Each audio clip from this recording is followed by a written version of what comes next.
Welcome, everyone. So again, my name is Julie Wallace, the owner of Bloom Yoga, Verbena Holistic Center, and Bloom Holistic Life.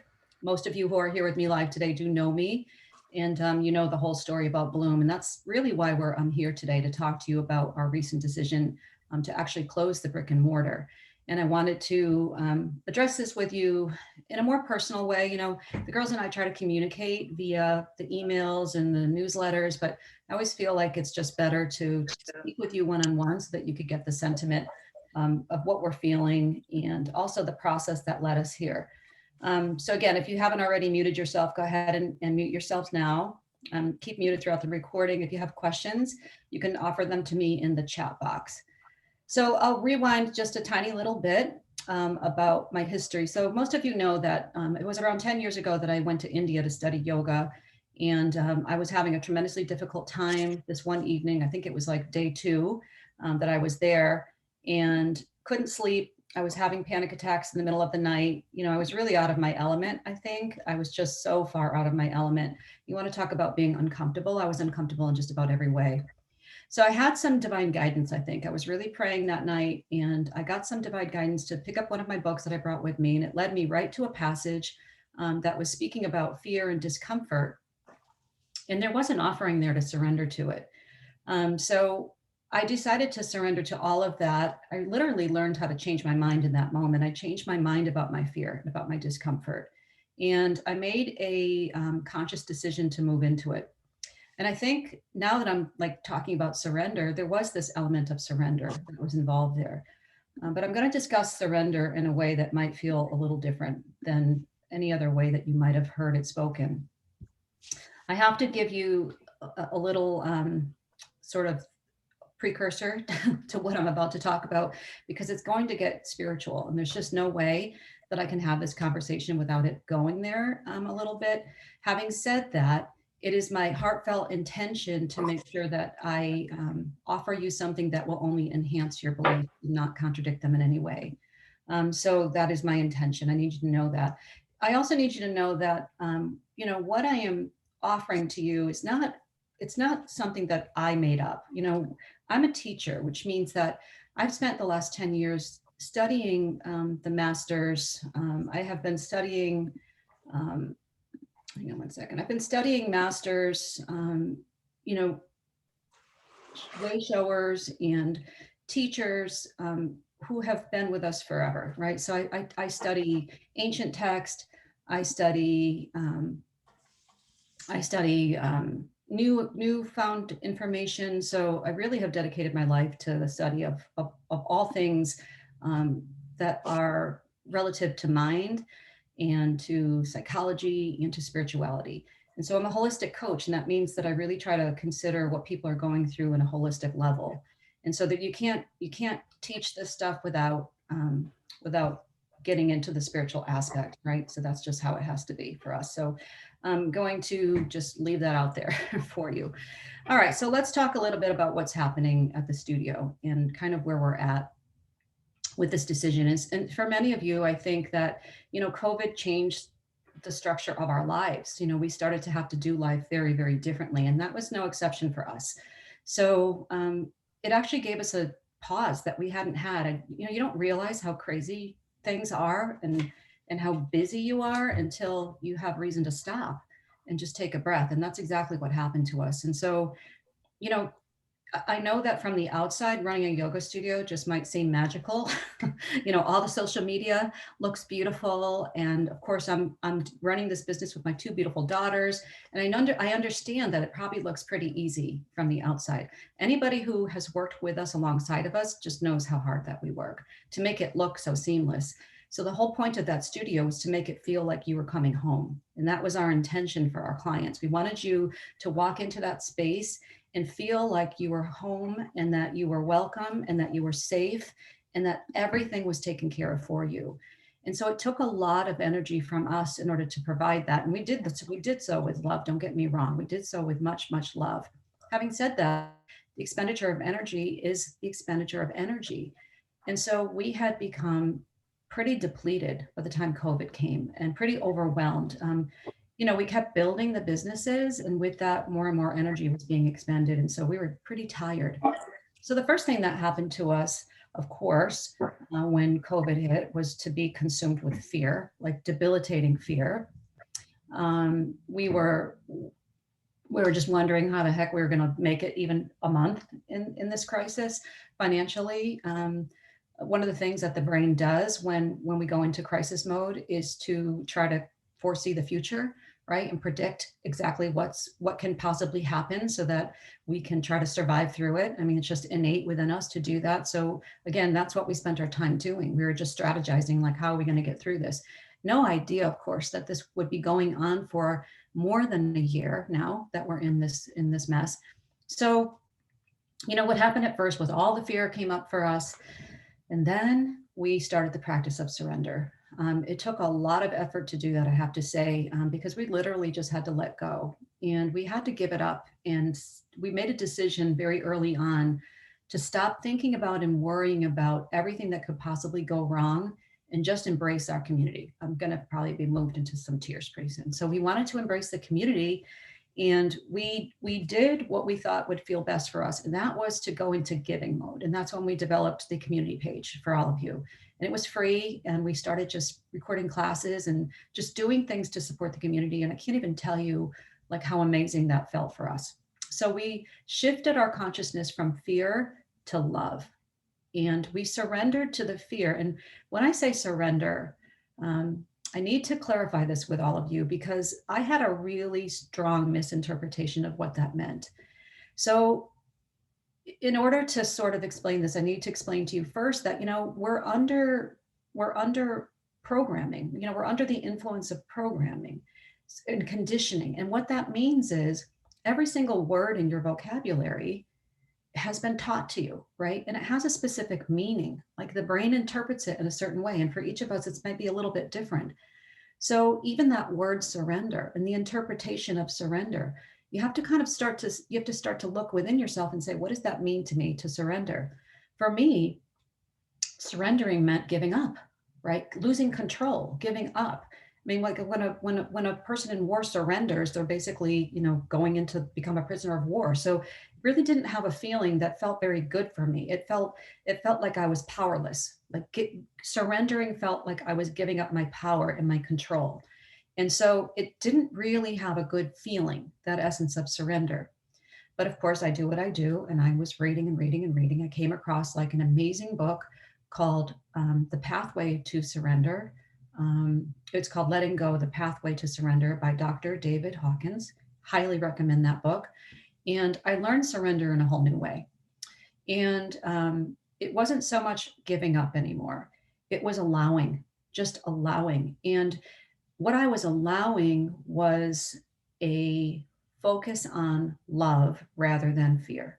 There was just a conscious choice to make that shift from fear to love. And I let myself go into that. And what I released was my idea about all the bad things that could possibly happen, right? So consider this. In the quantum field of all things possible, it was also possible that wonderful things could happen out of COVID, even though the first reaction was, of course, gloom and doom. Like, we were pretty much going to go bankrupt. That's where our fear took us. So we decided to surrender to that fear. And it was more of a release. I think it was more of a letting go. And it was a non-attachment to the story that was being created.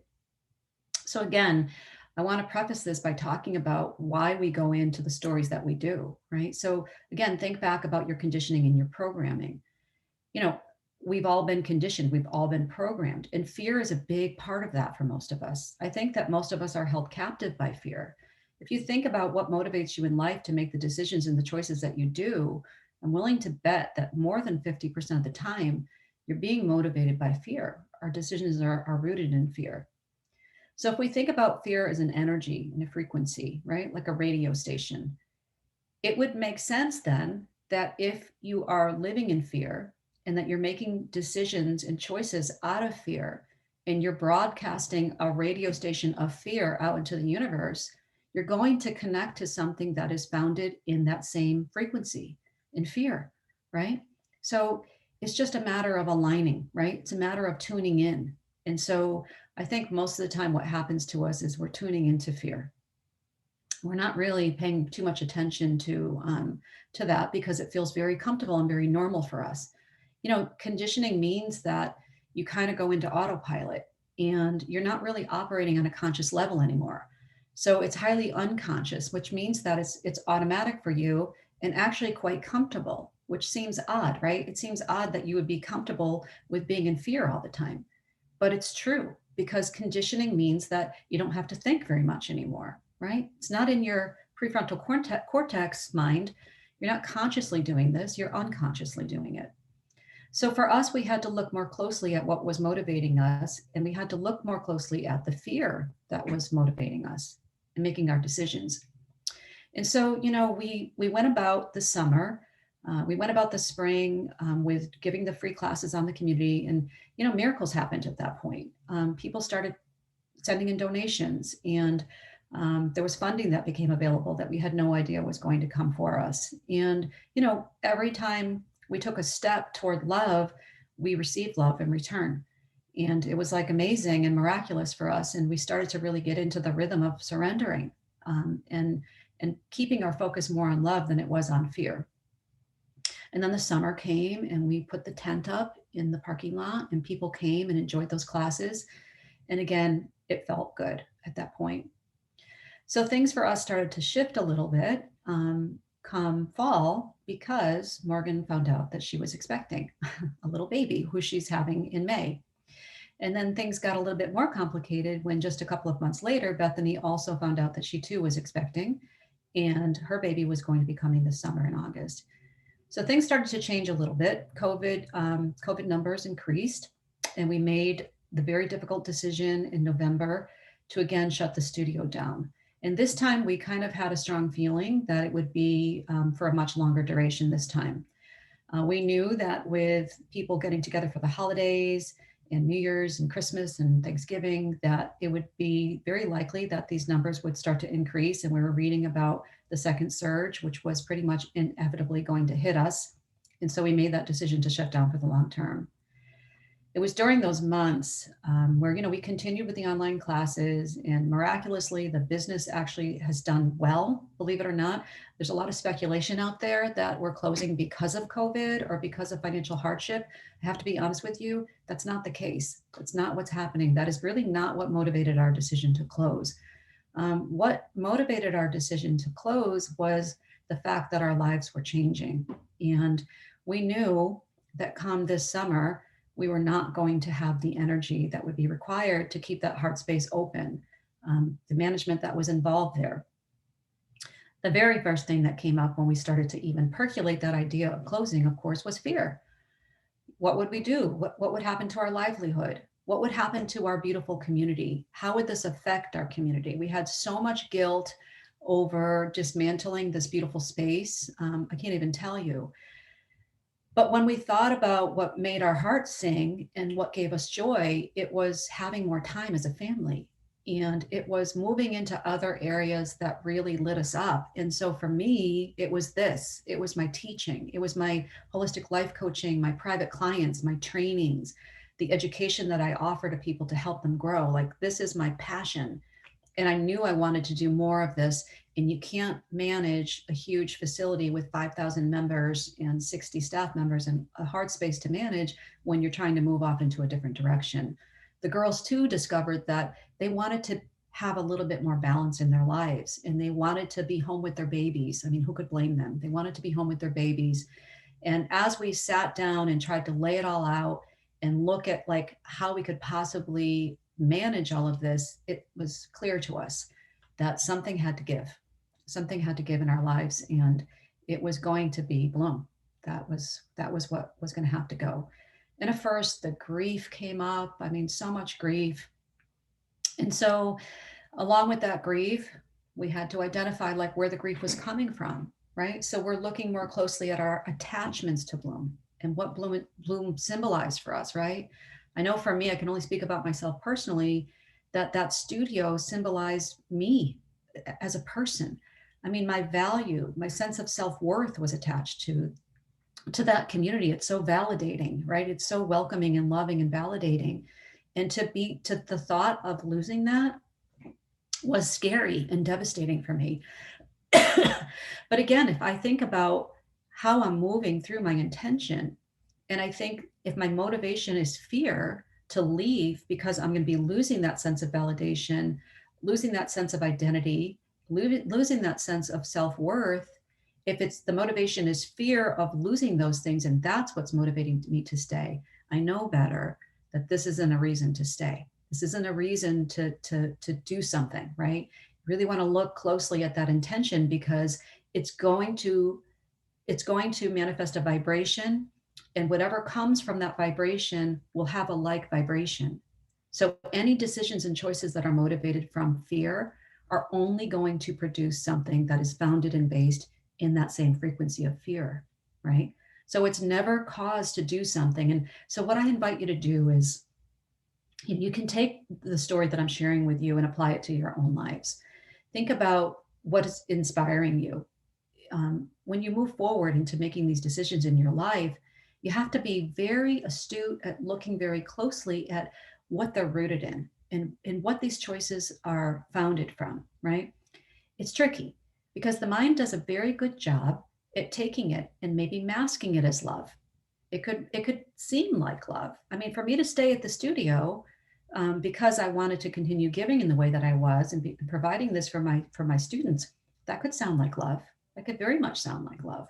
But if I followed it down to its very root, I found fear, is what I found, because it was the fear of leaving. What really was rooted in love was moving forward into this new business that I'm developing and doing what I'm doing now.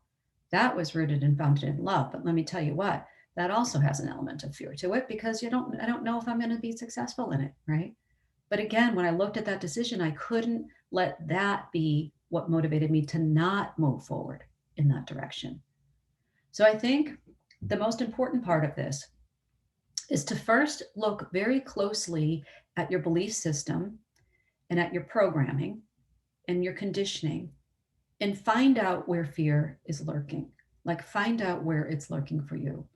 So, what I would invite you to do is call to mind any situation that you might be going through right now. So kind of gather that in your mind, and then I want you to really think about how it's making you feel in your body.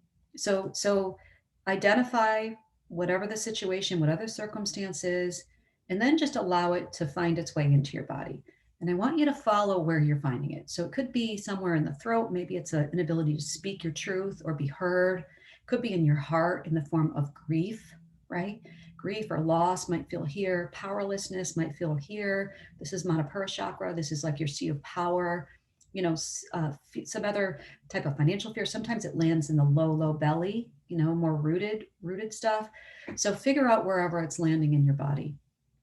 And then I want you to just be with that. And I want you to just observe this frequency without the story attached to it. So it's just energy, right?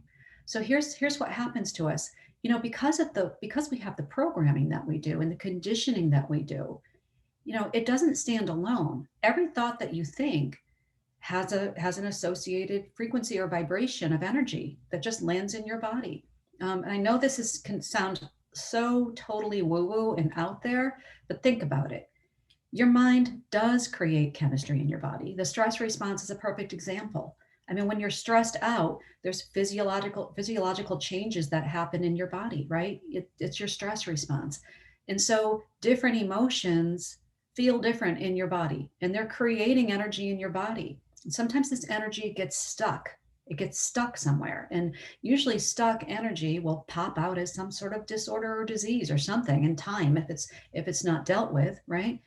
So by just identifying where it lands in your body and then starting to get an image from it, you're starting to sort of become the observer of it. So what I want you to do is unattach from the programming and the story and the belief system that's creating the energy, and instead just focus on the energy itself. Okay, so now you find wherever this is landing in your body and then bring an image to it. So let's say if it's something going on with grief, it might feel like and look like a big, dark, heavy weight, a lead weight just sitting on your chest. And it feels heavy and it feels dense. and the color would be murky and dark. I mean, that's how I would feel it, right? You might think about, what does it feel like when it's right here in your center of power, right? Is it a big boulder right here blocking your energy? Like, where is it in your body? What does it feel like? How can you describe it? I want you to start to picture yourself now as a sort of an image, a 3D image that's all shadowed out except for this ball of energy that you're holding in your body. And just peel away from it so that you're the observer. Now, the act of surrender. We have the frequency of whatever this low energy is that's trapped in your body. And then you also have that frequency of love, divine love. This is our true nature. It is really, truly who we are underneath the programming, underneath the heaviness of the frequency that's been created through the emotions that we carry. Your divine nature is love. It's where you came from. You could call that divine love God. You could call it divine consciousness. You could call it your source. But you come from something much, much bigger. And that is your truth, right? That is truly who you are. And what's happened to most of us is that's become just buried. And why is it buried? You have programming, you have thoughts about everything. Nothing that you think is necessarily true, because what is truth anyway, really? You were taught something. You were just programmed, you were conditioned into something. And if it didn't happen to you in your lifetime, you also inherited the conditioning of your ancestors. You are carrying that in your body as well. There's interesting studies about 9/11 that show that babies who were in utero during that tragedy exhibited signs of post-traumatic stress syndrome when they were toddlers. Now, they weren't there per se, they were in utero, but the energy of their mother passed on to them, and now they're showing signs. There's multiple studies that show the same exact thing. There's ancestral trauma that we get passed down.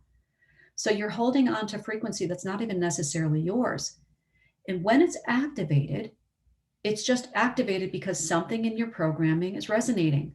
Something in your circumstances is now resonating and activating this trapped energy that you're experiencing in your body. And I hope that I'm making sense. So again, you have your own energy, right, from your own personal experiences, but it's coming directly from however you were taught, however you were conditioned, your interpretation of your circumstances, not the circumstances themselves. Your interpretation, and this is so important for you to remember, that interpretation is either activating energy that's already in you, something that's been passed on to you, or new energy that's been accumulated now in this lifetime for you.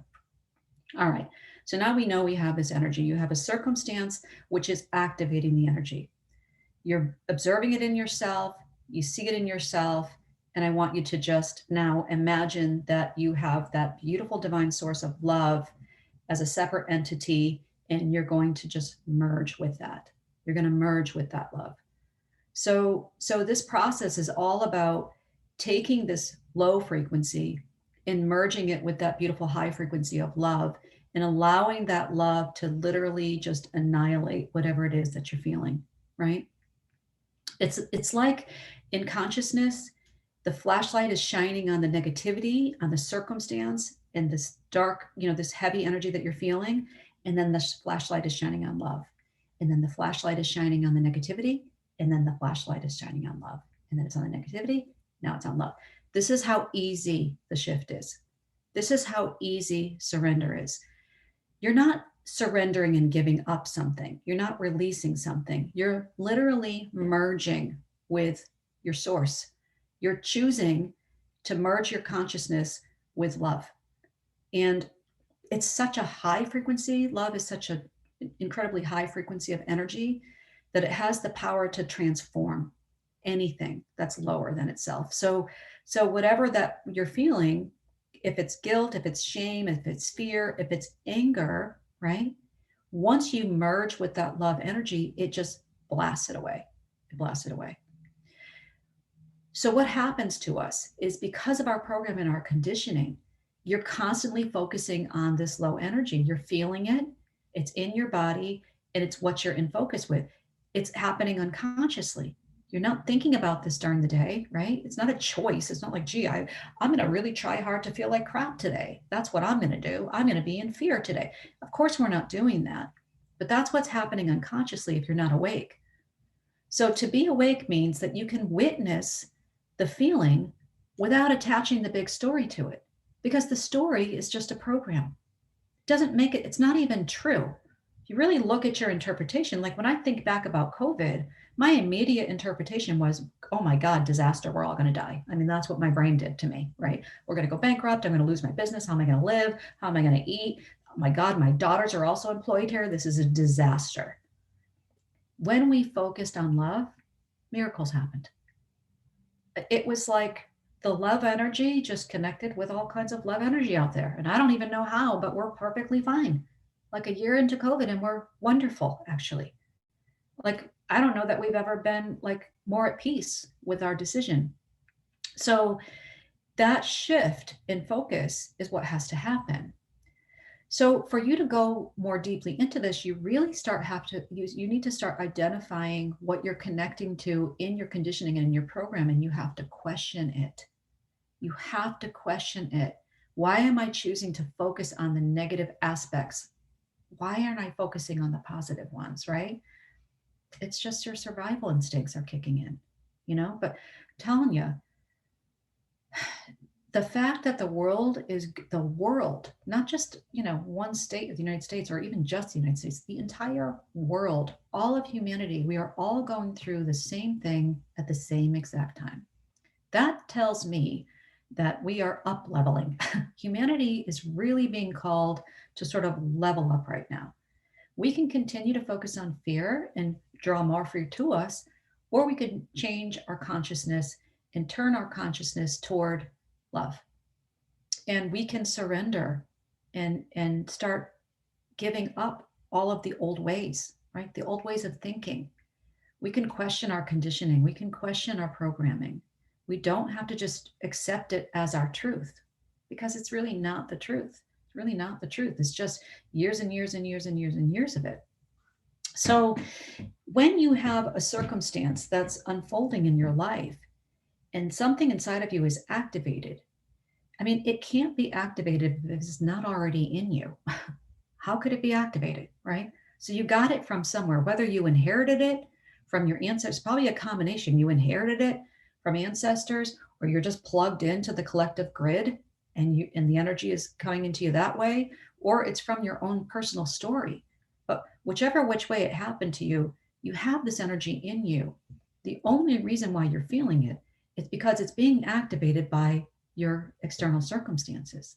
That's all that's happening.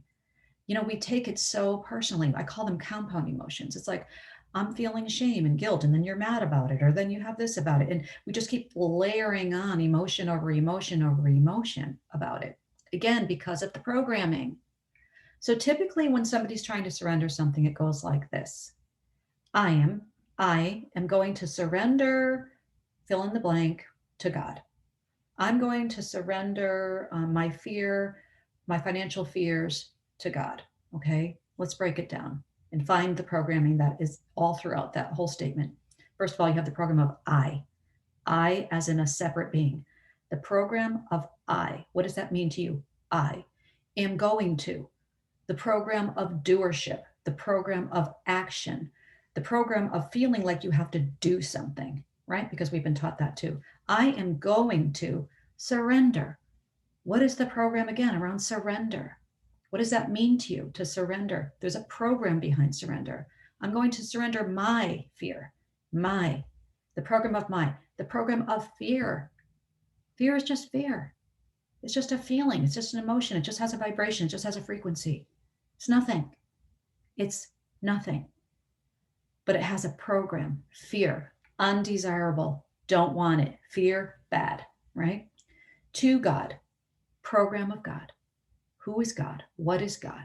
What have you learned about God? Again, the program of the separate entity of God. So if you're praying, I am going to surrender my fear of money to God, it's strife with programming. It's strife with an energy because of each one of those words and what they symbolize to you, right? So I don't want you to use that type of language when you're surrendering. It's not about that. It's about the energy. It's about the frequency. It's about the energy that's created from all of the all of those programming, all those words that I just talked about, and where it lands in your body and what it feels like. And it's such a simple exercise to take this and merge with divine love, to just simply merge with it, right? You're changing your frequency. What happens is you've turned the dial on the broadcast, you've turned it, right? This practice has to become relentless. You have to be relentless. And I'm telling you, it's not easy. We happen to be in a very zigzag energy right now. So we're very affected by what's going on out there in the universal energy. It is very zigzag, meaning that you're up one day, you're crashing the next day. You're up one day, you're in the toilet the next day. And this is, trust me, this is what I've been going through, and my girls. And you learn to ride that wave. You know, when those low energy days come, we just ride it out. Don't make any decisions. Don't talk about it too much. Don't really emphasize that energy. Just sort of write it out, right? And so during those times, that's when I'm saying every second of the day, when I get a moment, merge, feel it. Something comes up. I can feel it activated in my body. It's very evident to me that it's there. Merge with love, merge with love, merge with love. And when that happens, you can feel, you can feel the transformation happening in your body. This is when you start to align with that same energy, right? So it's so simple. It's such a simple practice, and it's profound. It is profoundly effective. So that's what I want to leave you with today. You know, for us, we are just moving toward love. That's really what's happening. You know, our community, it's our prayer and our hope that we stay together somehow, really, really stay together. We're not going anywhere. The trainings are going to continue. The life coach training is going to continue. The yoga teacher training is going to continue. I just started an online group called Bloom Together. I invite you to do it with me. It's free for your first month. There's no obligation. You're not even asked to put down a credit card. So just go on to my website, bloomholisticlife.com, sign up for Bloom Together. We're starting next Tuesday, actually, and you're going to get at least 2 sessions with me.